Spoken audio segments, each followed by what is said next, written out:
Hello everyone and welcome back to Lucky Loaders 15, where I'm going to be doing something a little bit different in this video. Now, some of you often get in touch with me. You might send me an email or you might give me a DM on Twitter, and you're always asking how I go about finding the winners, what my formulas are, what my research methods are. Well, in this video I thought I would share it with you. So before I begin, please make sure you hit the thumbs up button and give me a subscribe here to my YouTube channel at Lucky Loaders 15.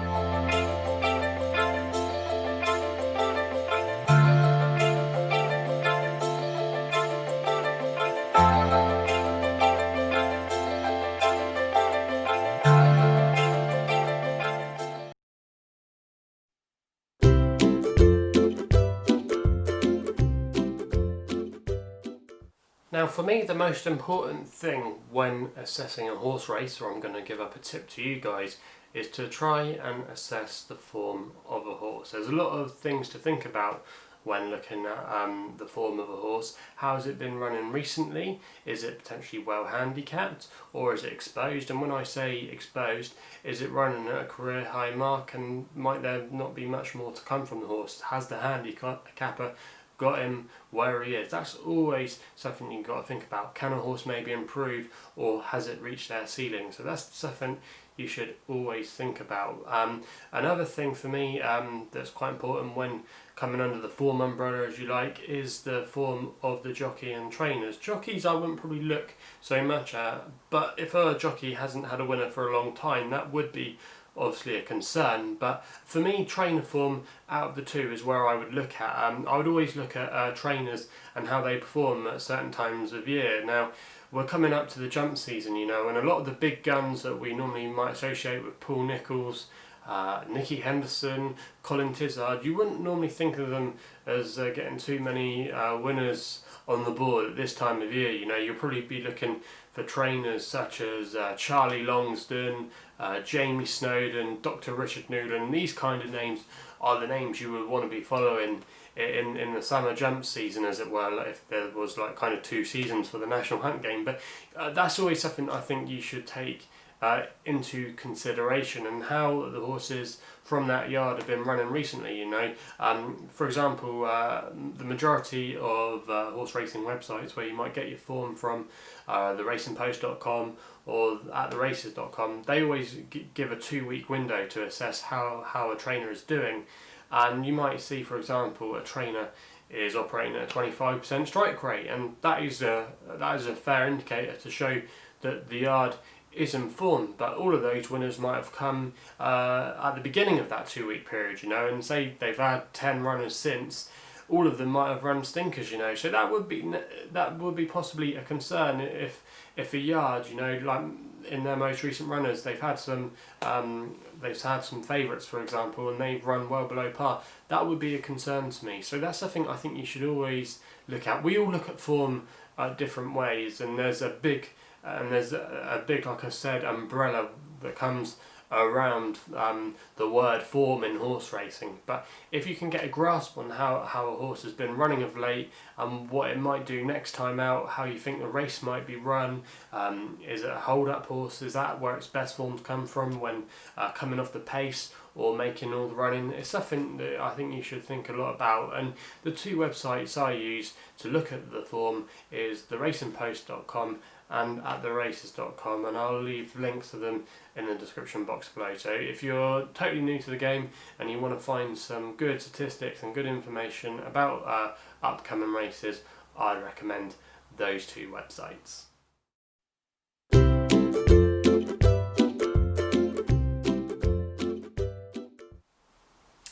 Now, for me, in the last couple of years, one of the biggest assets I've used when it comes to giving you guys tips is looking at race replays. Now, you can view them on attheraces.com for free, and also as well on the Racing TV website. I'm not sure if you can view them for free on the Racing TV website. I've got a membership, so I can access them, but if you can get access to the race replays, I think they're a very invaluable tool.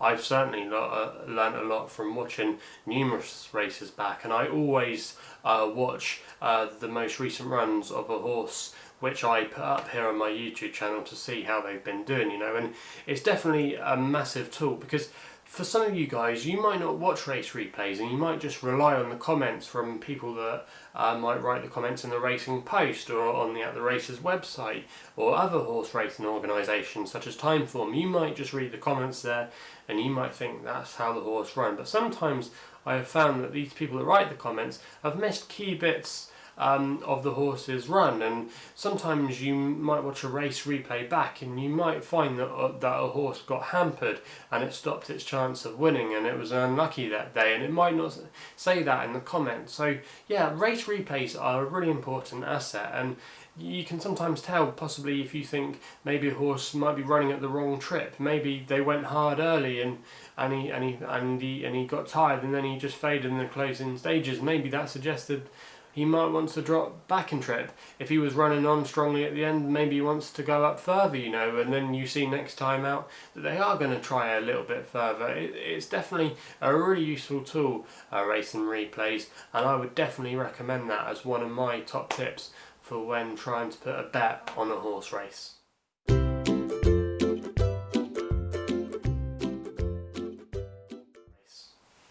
Now, one of the most common questions I get is, do I use a tracker? And the question to that is, yes, I do, but for quite a while I didn't use a tracker, and I've only been using them in the last couple of months or so.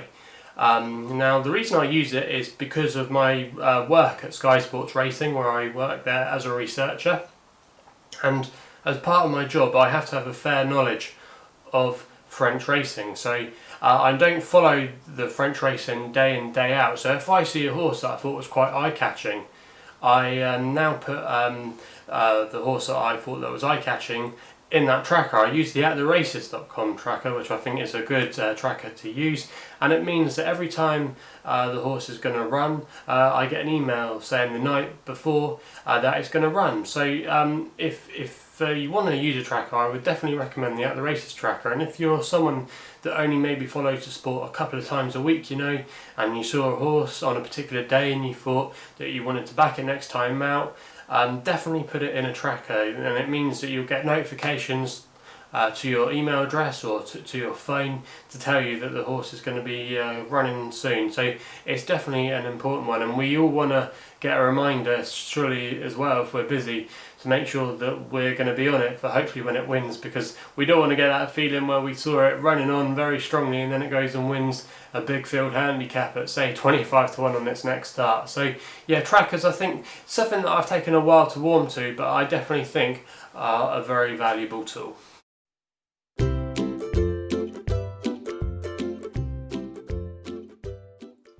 Now, along with form, I would say probably the most important thing for me when giving advice to anybody that's going to have a bet in the horse races is the horse value. Now, what do I mean by that? For example, it might be a 5-runner race and the favourite is even money. Now, 5 runners, I can assess all the horses one by one, and the place I want to start with really in that 5-runner race would be the favourite. I want to think, is even money a good price for that horse? Is it the most likely winner? And I might assess all the 5 runners, and then by the time I've gone through them, I can go back to the favourite and think, do I think it's the most likely winner? And is there anything else that could come close to beating it? If I think it's no, I might think that even money favourite is good value, and I might want to put it up for a bet or put it in a tip for you guys. So yeah, you always want to look around for value. Sometimes I see horses that I think have been running really well, and it might be 16 to 1, but then there might be another horse as well that I think has got a fair chance, and it's probably the one they might have to go and beat, but it's 2 to 1 in the race, for example. And for me, if I think that 16 to 1 shot is the wrong price and is definitely going to run a very good race and could definitely have a serious chance of winning, of course I'm going to want to go for the 16 to 1 shot, even if I do think, say, the 2 to 1 shot is the one they've got to beat, you know. So you always want to look for the value. You don't want to kick yourself and back the 2 to 1 shot and not have a penny on the 16 to 1 shot, you know, because the 16 to 1 shot is probably where the value is going to come from. So you always want to look for value. It's a bit of a cliche, but always look at the favourite. Do you think it's value for money? Can it be beat? And if you stick to that formula, you will understand how to have a bet in a horse race and hopefully make some profit along the way. So value is a key for all punters when trying to have a bet in a horse race.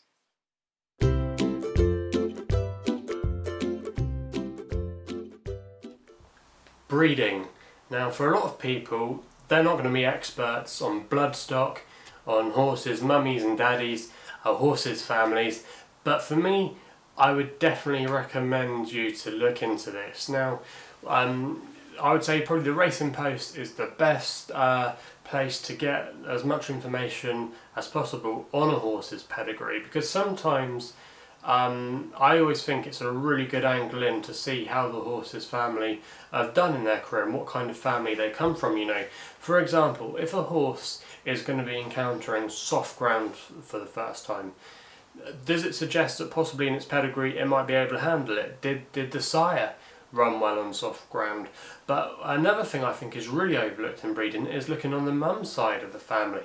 Always look at the dam. We're always obsessed, I think, with stallions, you know, because they're the ones that have the big price tags, you know, and that can obviously produce the most horses. You know, Galileo is definitely the sire of the millennium so far, but you've got some good up-and-coming sires such as Nathaniel, Camelot, Frankel, Golden Horn, horses that all had great careers on the track, but are now starting to make a name for themselves in the breeding department. But look at the dam side.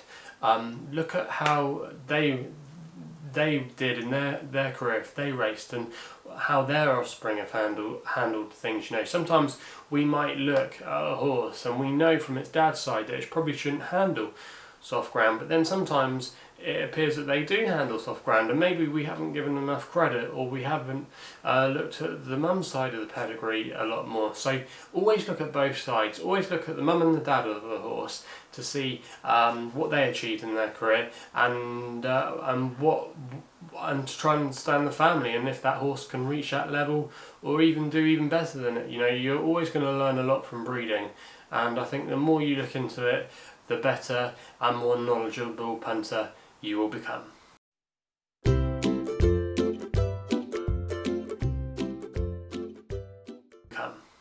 Last but not least, tactics. Tactics is always very important, I think, in a race. Particularly, well, I would say actually in both disciplines, to be fair, on the flat and also as well on the jumps. Now, for me, you always want to try and identify the pacemakers. Are there horses that like to get on with things? Do they like to race from the front? Normally, probably a stereotype is that a lot of Mark Johnston horses like to make the run in, and that is actually, I would say, is a fair comment. You often see a lot of Mark Johnston horses want to run forward, and that's the way he's always said it's the most simple and effective thing. The jockey knows what they've got to do. You know, they've just got to get the horse in front and set the fractionals, and that's why they always have a reputation of being very tough and hardy to pass. And they always say if you're in a battle, especially on the flat with a Mark Johnston horse, you're going to have to be really tough to pass it, because they are often as game as they come. But tactics are always really important. If there's going to be potentially quite a few front runners, it's probably going to set up for the hold-up horses, especially in a race, for example, where, say, Jamie Spencer's riding for David Simcock, just a classic example, and he might see 3 or 4 horses that like to make the run-in. Now, if they all go ahead and make the run-in, they might run a very fast early sectionals, and then that's going to set up for the closers and horses that like to come from off the pace. So tactics are really key. Also as well, on the jump side of racing, for example, I always like it when Bryony is on a well-known front runner. That's Bryony Frost. I think she's great at getting horses to jump for her, you know, and if a horse can jump well from the front, that can often be a great asset, you know, and it can be hard for horses, especially as well where horses they need a little bit of time to get jumping, you know, and then get into the race and be deployed late. If they're against a very sound jumper that's been making all from the front, they can be really hard to pass. Probably one of the most classic examples where I could think of in recent years where we've seen a great front running performance at the highest level was Native River, when he made all from the front under a great ride from Dickie Johnson. He's a horse notorious for not probably wanting to come off the pace. You know, he's always a horse that's raced very prominently because his jumping is so good. He's not got probably the biggest engine, but he is very, very game and tough. So that's always something I would definitely consider when looking into a horse race. How's it going to be run? Is there going to be plenty of pace? And if there's not, who could maybe nick it from the front? And if there's no one else to maybe make the pace, maybe it's worth sticking with the front runner. So try and understand the tactics of the race and try and work it out if you can.